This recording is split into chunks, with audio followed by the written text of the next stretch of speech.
Welcome back to Eco Insights, Episode 2, Part 3, Equity, Finance, and Lending with our guests from Live Oak Bank and Cross River. In this session, we talk about project implementation and successes and supply, demand, and risk. Now, Brett, I know you're dying to ask a question. I'm always dying to ask questions. Especially to these guys who get to see a lot of projects, which I think something that you guys both said that resonated is, especially on RNG projects, I think the first time we see one of these get started up on time and on budget, that will be the first one. The next one will be the first one, because it's almost everyone, especially in the development cycle, they're going to tell you, I'm going to be operating a year from now. And then that may be 18 months or 24 months. Or even when they're in construction and they're a couple of months away from thinking, from full commissioning, and it still takes a lot longer to do full startup and get to steady state operation than they think. I mean, just what have you guys seen are some of those barriers, and why do you think that's happening outside of just technology? That's something we get asked quite a bit. Why do they take as long as they do? And even when you think you're really close, getting across that last 5 or 10% seems to be some of the trickiest that we've seen in the industry. And just thought, in your guys' experience on the implementation side, any tips, tricks, advice, or thoughts on what you're seeing there? To be a developer in this sector, you have to be almost a pathological or sociopathic optimist, right? You have to wake up every day, see in the blue sky, and get out of bed knowing you're going to touch it, and that's it. And you wouldn't get out of bed if you didn't see it. And I commend all the developers in the sector for doing that. These are people who want to make the world a better place, and they want to make some money and support their families doing it and cleaning it up and clean up the planet. So it's hard work. And people forget actually that most businesses take several years to build. In the age of the internet, everybody thinks that within 12 months you ought to have 1 million customers and be profitable potentially, or never be profitable and make a lot of profit for yourself. But these are real businesses. These are operating companies that are supposed to last for multiple decades. And oftentimes you're partnering with an existing operator who's been around for generations. So it's supposed to take time. I think the biggest challenge, and by the way, I think that there's a real reckoning coming, because that's correct, that developers are not getting their development schedules accurate, and investors are planning on making investments that aren't happening on time. And it's causing all sorts of problems, and it's causing credibility issues for the entire sector across the whole gamut. Everybody's responsible for that. So there's a reckoning coming here where things are going to need to be tightened up. And that's largely going to be driven by the role of independent third parties coming in a lot earlier. And so the question is, who pays for that and when? But the way the system works now, where you have a developer negotiating with a potential investor over a term sheet in an Excel model that hasn't been signed off on by an EPC or by an owner's rep, because they haven't been paid yet to do that work. That's very inefficient, because inevitably, and every single time, what happens is a term sheet gets signed, and that investor goes and spends some money on independent experts, and they come back and say it's going to take longer, it's going to cost more, the OPEX is going to be more, and everybody's upset. And it could still be a great project. It could still be a 15, 20 year, 15% unlevered project with a great counterparty, but it was a 19%.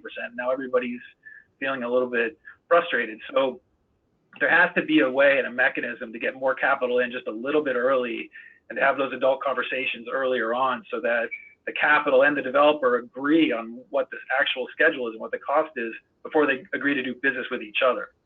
I was going to ask about how you guys handle risk in the regulatory risk and the market risk, because a lot of the money for these projects comes from credits. So how do you go about analyzing those parts? Now, it's interesting with the timing of COVID, because I think we're already starting to see more voluntary offtake for these fuels, including RNG, and we're also starting to see the financial instrument market develop. And that comes in a lot of different shapes and sizes. So we're seeing obligated parties wanting to capture market share out of obligation, but still with a lot of creativity there. We're seeing voluntary offtake from corporates and municipalities and universities that have an ESG initiative.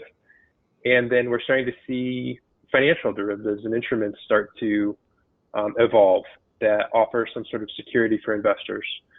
That aside, which is still by no means mature or standardized in this industry, it's challenging, but ultimately you have to get comfortable with the supply and demand basics and the logic behind what's driving those credits. It's something that everybody views differently. It's pretty subjective, and everybody thinks of it with different time horizons. You know, some people think that there's a high degree of confidence for 5 to 7 years, and then we start to lose visibility on the demand side when you're talking about RNG specifically.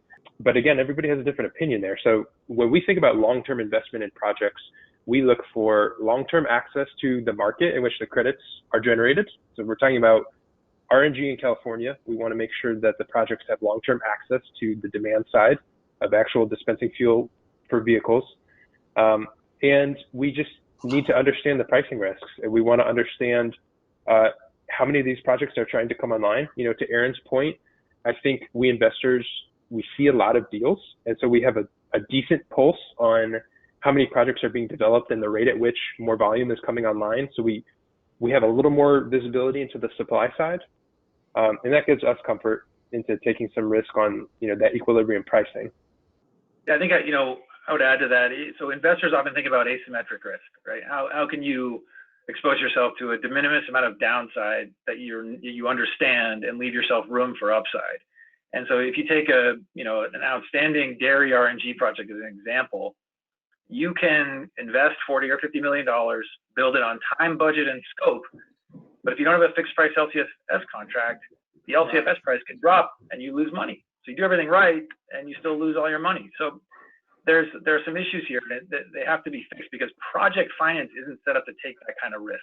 That's just not project finance risk. When you're targeting a high single digit or a low teens return, you're not able to face binary downside. So the things need to change, and they are changing, and the off-takers are starting to realize that. And there are contracts out there that are coming to market where you're seeing fixed price LCFS for 5+ years, or fixed price RNG contracts for 10 years that have an adjustment if the CI score, changes favorably, right? The holdback is often the developer. That same blue sky developer we talked about a moment ago sees the CI score at -250 and counts all the money they're going to make in year number 8 and wants to go for it and swing for the fences, but the capital isn't set up to do that. So I think the people who are facilitating offtake and the offtakers themselves are starting to realize that there's a way to price offtake in a way that's fair at closing and leaves some change for the future if things shift a little bit. And then, of course, the other thing that's happening is more projects than not aren't getting developed, and the volume of LCFS credits that everyone thought were going to be available is significantly smaller than people expected. I mean, 18 months ago, people were worried that there was going to be a glut of LCFS credits in the market and no one was going to know what to do with them. And now it's hard to find projects that have them available that haven't sold them off already. Those last two questions are pretty closely related too, because especially for a bank, a lender's commitment to a project is extremely sensitive to time. So Brad, to your question, why are these taking so long? Well, you have experienced energy developers that are trying to bring a solar or a wind mentality to biogas, and it doesn't have the same binary pre-development requirements. It's much more complex. And then, to Roxby's question, you think about, well, if I make a commitment to a project today and I have my forward curve for expected RIN and LCFS prices, if it's going to take you 3 years to get that project commissioned, my visibility into the market has changed materially. And developers need to be taking that into consideration when they price their deals up front. So a term sheet from a year and a half ago, could change significantly in between the time that you go to underwriting and the time that your project's actually going online, and that's important. Great, thanks. Some more good insights. Natasha, do you have a final question for Max or Aaron? Sure. Yeah, I think it's probably a little more targeted towards Aaron, but we keep hearing a lot about carbon capture and sequestration projects, and a lot of folks are interested in it, and then they see that first dollar sign and they get intimidated. So at what point do you start engaging with folks that are interested in those projects, and what do you need from them? Do you want to see, like a carbon intensity, or what do you want to see from them if they do come to you and want to work with you on that? So, in general, I try to be, and the folks at Cross River try to be available early on, to have initial quick discussions. It's just a good way to have a great network. And oftentimes, we end up being helpful, even if it's not a good deal for us, right? This is a sector populated by people who are trying to make the world a better place. So you got to help people out, even if there isn't nickel in it for you that particular moment. And a lot of times those people come around to be helpful in the future. So there's a sort of an upcycling there of the human network as well that's important. But, in the carbon capture space, it's really about economies of scale, right? And how are we going to find, just like everything else here, how are we going to find modular solutions where we can find projects that are economical at a size that can be financed by, firms other than large sovereign wealth funds or large private equity funds. And there are developers out there who are putting together carbon solutions, modular hydrogen solutions that are sub $50 million projects that are going to be profitable, particularly as the carbon markets move away from enhanced oil recovery and corporations start repurposing that carbon for industrial use or food production or refrigeration or algae growth or whatever it is, where there's a real ability to sign an offtake market that isn't credit related, right, which helps everyone sleep a little bit better at night. But to answer your question, I think it's always a trade-off, right? Trying to talk to as many entrepreneurs as possible, but get as many things closed as you can, and that's a challenge for everyone in the sector. Thanks again for joining us for episode 2, part 3. I think we can all agree on wanting to make the world a better place, and we understand that the clean energy economy and more sustainability in all that we do will help us achieve that goal.